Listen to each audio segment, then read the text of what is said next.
बनाए महाराष्ट्रियन फूड थेचा एकदमै यम्मी छ। हेर्दै यसो चाहिँ हामीले जेसँग पनि खान सकिन्छ।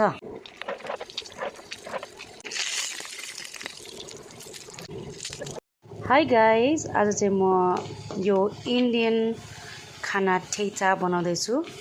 आज मैले इन्डियन मास्टर सेफ सरले चाहिँ ट्राई गरेको यसको रेसिपी देखेँ। सो यहाँको मेन इन्ग्रेडियन्ट चाहिँ बदाम, जुन मेरो एकदम फेभरेट छ। त्यसैले I am going to try it out. चाहिँ बदाम, अलिकति लसुन अनि खुर्सानी र थोरै जिरा हालेर चाहिँ यसलाई रोस्ट गर्ने। यहाँ चाहिँ अदुवा हाले पनि हुन्छ, जहाँ चाहिँ मैले आज अदुवा हालेकी छैन। यो सबै कुरालाई खलमा ट्रान्सफर गरिसकेँ पनि एड गरेको छु।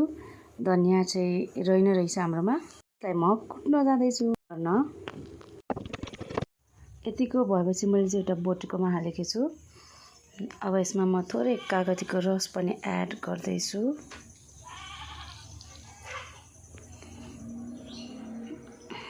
मेरो ठेचा चाहिँ यस्तो बन्यो, एकदम यम्मी। बनाए महाराष्ट्रियन फूड थेचा एकदमै यम्मी छ। हेर्दै यसो चाहिँ हामीले जेसँग पनि खान सकिन्छ।